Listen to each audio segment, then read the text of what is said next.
Welcome back to Copper Star Precision. In the last episode, if you haven't seen it, make sure you go watch that. We talked about polishing the action. Now we're turning our attention to the bolt itself, and hopefully you can see that's pretty shiny there.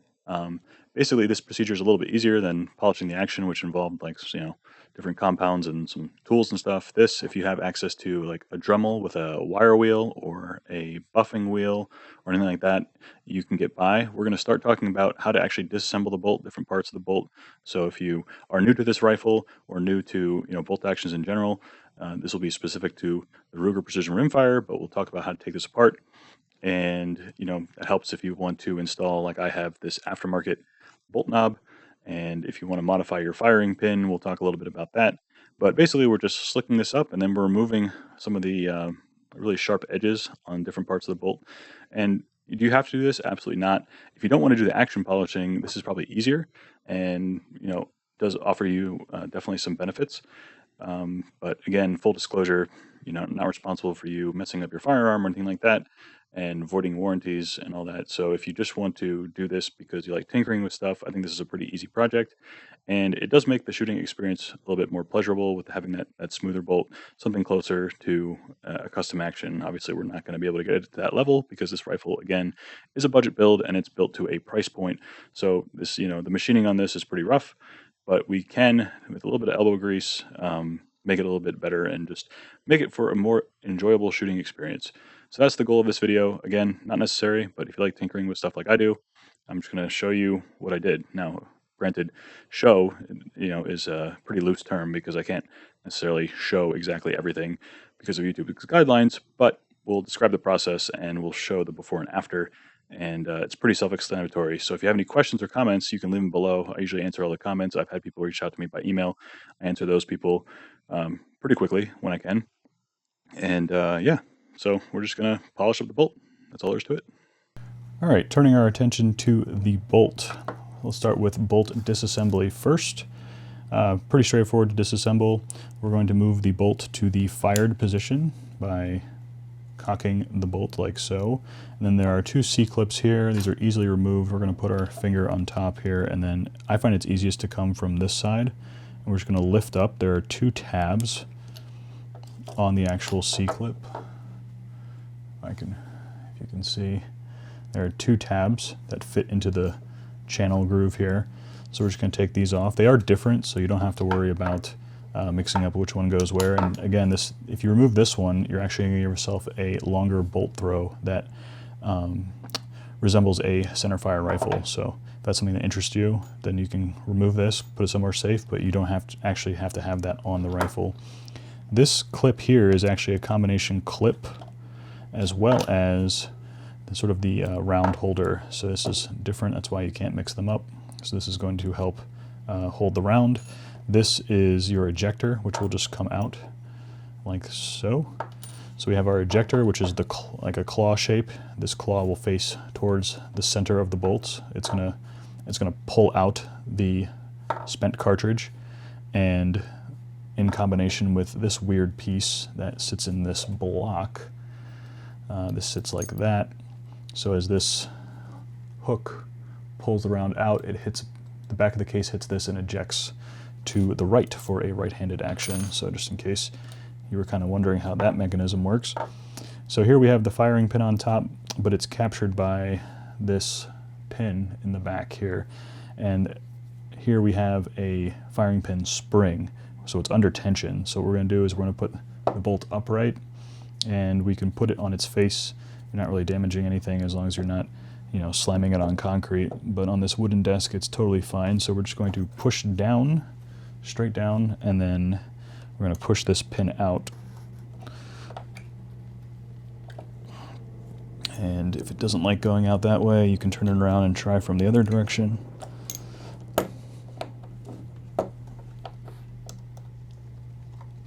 There we go. So we've pushed out that pin. And again, this is under spring tension, so be careful when you let go of this. Inside here is your trigger firing pin spring, and this is your shroud in the back. And then from here, we can just pull out or out and up this assembly, which has the bolt handle and bolt knob, as well as the firing pin itself. And now we can whoa, there goes the spring. All right, we're back. Now we can turn our attention to this, sort of just the bolt itself. And I mentioned before, there's some really, like, you could really kind of cut yourself on some of these edges if you're not careful. Definitely, I mean, you can definitely feel it with your fingernail. You can make scratches. So we're going to, using the knowledge we had from the parts of the receiver that we saw were worn, we know that there are some leading edges here that are very, very sharp. We're just going to take the edge off of those. What we do not want to do is mess with anything in here, okay? This is the sort of the bolt face, if you will. And what this part is doing is basically, this is where the back of the rimfire round sits, so we don't want to change any of these dimensions, okay? We're just trying to take off some of these really sharp edges, and that's going to help make a smoother bolt. We are then going to essentially polish all of the outside of the bolt, so all of this stuff interacts with the actual action, so we're going to polish all these surfaces. I'll probably take that out to the bench polisher, it's going to be easiest. And then down this channel where the firing pin sits and lives, this is what releases when we have, when we release the trigger, the firing pin falls forward. And if you notice, it might be hard to see, let's see if I can zoom in, barely. Let's see if I can pull this up here, I gotta refocus. Okay, so the firing pin, it's very hard to see, but it actually protrudes past this face. And I don't like that, because if I dry fire, that means that's going to be potentially hitting the back of my barrel. Okay, so even in the fired position there, it's slightly proud. You can kind of see it better from that angle. So what I'm contemplating doing is actually grinding this down and making a modified firing pin for 22 LR only by grinding this whole thing, at least the top part, down, and then only making the firing pin this, reshaping this, much like some of the modifying firing pins. So I'll show you that in a future video. But as far as the channel itself, the channel in which the firing pin resides,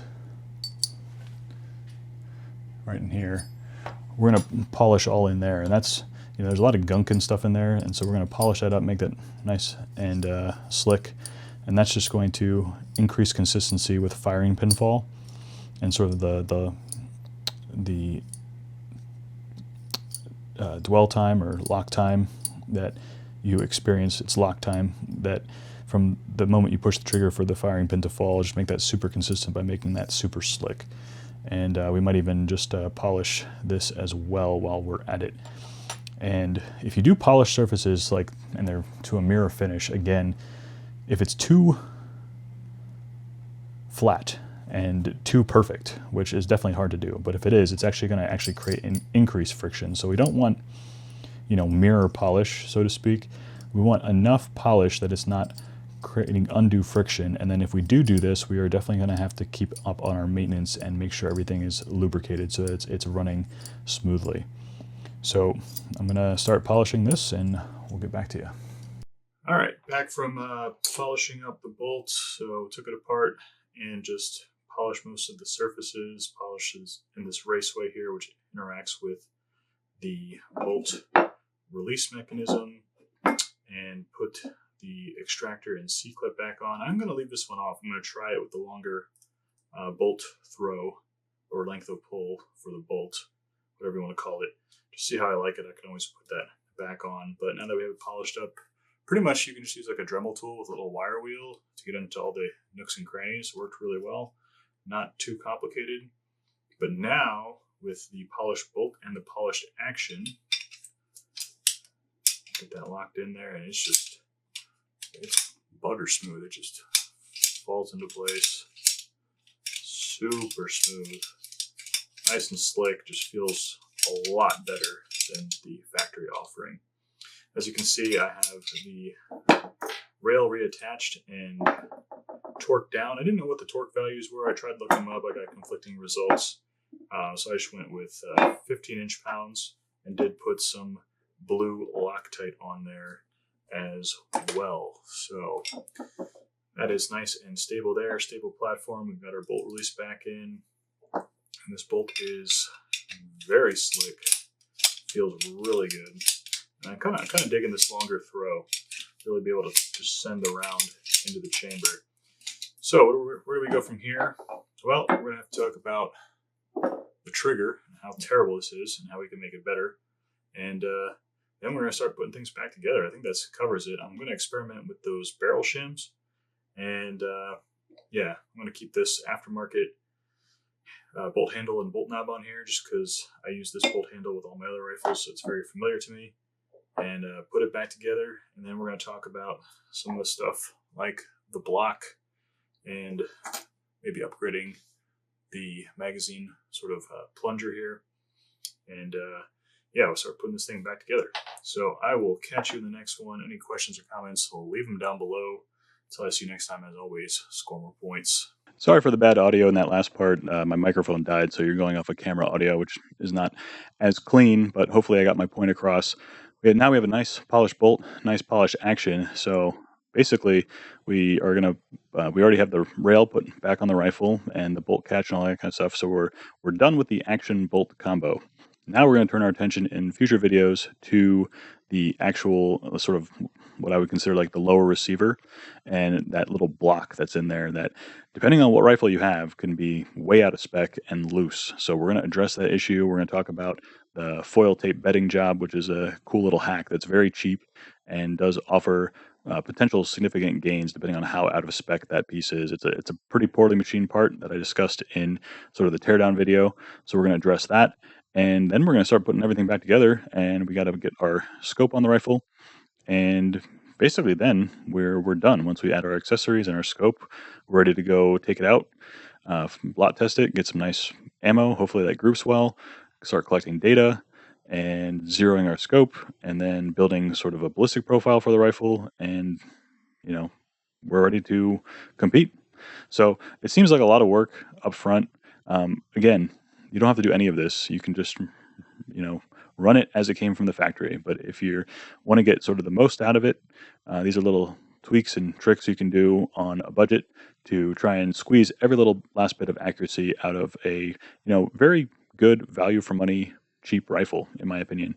And this applies across other rimfires as well. So if you have other factory rimfires, you can do similar techniques depending on the model to kind of squeeze out accuracy if you don't want to spend the big bucks for a custom action, custom barrel, all that kind of stuff.